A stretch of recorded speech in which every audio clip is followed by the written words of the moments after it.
This video is brought to you by John Robson Guitar Tuition.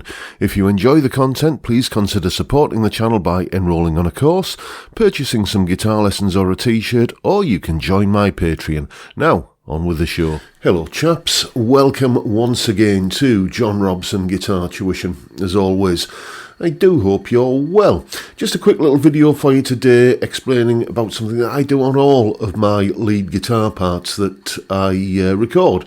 Namely, how I use delay. Now, what sparked the idea for this video was I was watching one of those Premier Guitar rig rundown videos where they were talking to, is it Simon McBride, the new guy in Deep Purple? And he was talking about, like, during lockdown, obviously, he was playing guitar at home in his home studio, and he kind of got used to this big stereo guitar sound coming out of his studio monitors. And then he goes back out on the road with a mono rig, and he suddenly thinks, oh dear me, this will not do, and has to upgrade to a stereo live setup.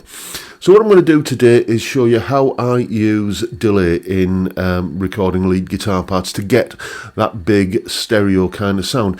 I'm not a fan usually, it has its places, of delay where it's a big, obvious, you know, kind of part of the sound, if you know what I mean, where it's structural. You know, some players do use delay like that to great effect to create this big ambient wash of sound, but that's not really my thing for the most part. I'll use it occasionally when I need to.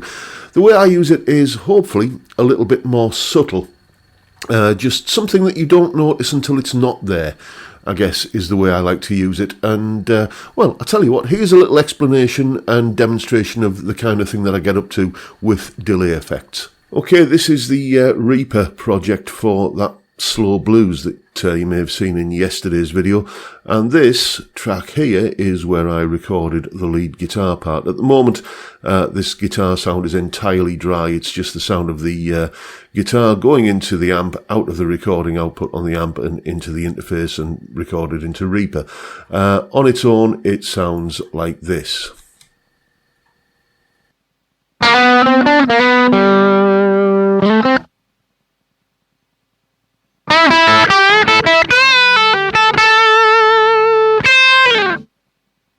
So, you know, nothing wrong with that, but it is rather dry sounding. So the first thing I'm going to do is give it a little bit of stereo width. And the way I do that is I click on, or right click rather, on the track where I've recorded that guitar part, and I go duplicate tracks like that. So now I've got the same performance on two tracks, which I'm going to pan all the way to the left and all the way to the right. That in and of itself will not give us a stereo sound, it'll just give us a louder mono sound. So I'm going to go into the right hand one. You can do this on either side, but I tend usually to do it on the right hand track, and add a little bit of delay. Now this is a preset that I've created called ADT, as in auto double tracking, and you can see that I've got a 35 millisecond delay. The feedback, which is the number of repeats that you get on each echo, if you like, the number of delay repeats, that's turned all the way off, which means that we get just a single repeat. And the dry signal is turned all the way down, like that. So effectively what I'm getting here is this track here is my actual notes that I played, and this is the same performance just happening 35 milliseconds later in the opposite stereo channel, and that is going to sound like this.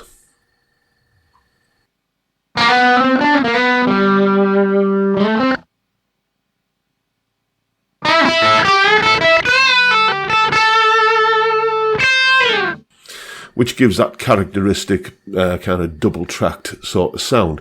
I don't stop there though. I like to add another bit of delay on the overall performance. What you can see, let me just go back to here.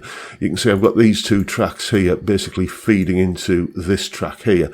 It's called a folder in Reaper. I'm sure there's probably other names for it in other DAWs, but that's you know what it's called here. So these two tracks here essentially go into this track here, which then goes into the mix. And yeah, on the parent track there, I like to put another bit of delay on here. You can see this is just one of the stock presets in Reaper, basic 5-tap ping pong, which does this to the sound.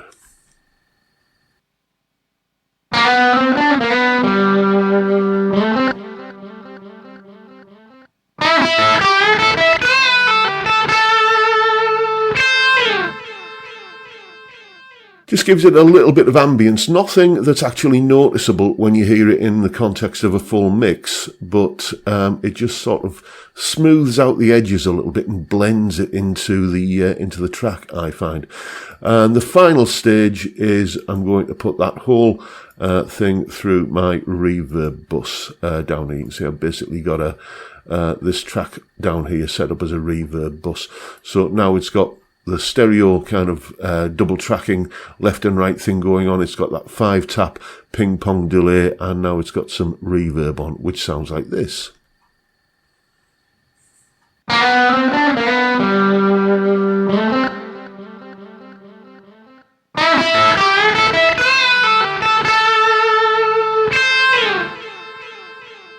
Which, you know, it's in isolation, it's obvious that there's loads of stuff plastered all over it, but in the context of a mix, as I say, that sort of just doesn't disappear, but what it does is kind of make it sound like it's blending into the track a little bit more, like this.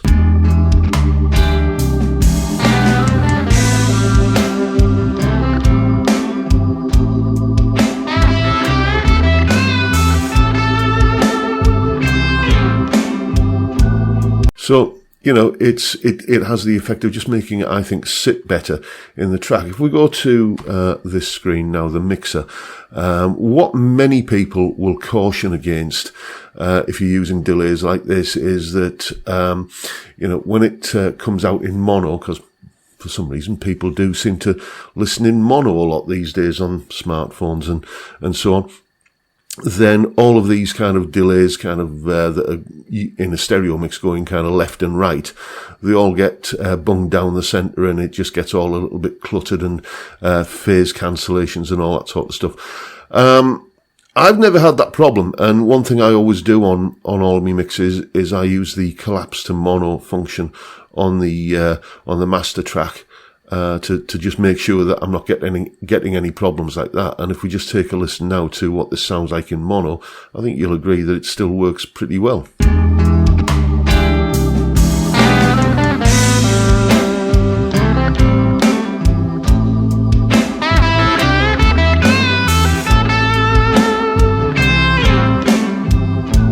That's, to my mind, not causing any problems at all, having these delays and reverbs scattered all over the place. So that is how I use delay and reverb, mainly the delay though, to just, I think, enhance the lead guitar tone and make it just blend and into the mix and sit in the mix just that little bit better. If you've never tried this before, then give it a go. It's fun. So there you have it. Hopefully that all made some kind of sense. That is pretty much all of my lead guitar tones that you hear in all of the videos these days. That's how a sort of formula, if you like, that I've arrived at for recording pretty much everything. And I've got to tell you, I'm liking the results that I'm getting. Maybe you will as well. As you probably already know, that solo, well, I mentioned it in that little clip there, that solo is from the slow blues kind of demonstration that I did yesterday when I was messing around with this guitar that I'd just restrung, and I was talking about how I like how I really kind of like the sound of new strings. So if you haven't already seen that video, go and check it out. There is obviously, as usual, and I mentioned this yesterday, a full tab for the entire solo, along with the clip of me playing it and the backing track that I was playing along with. All of that is, as you know, up on my Patreon page.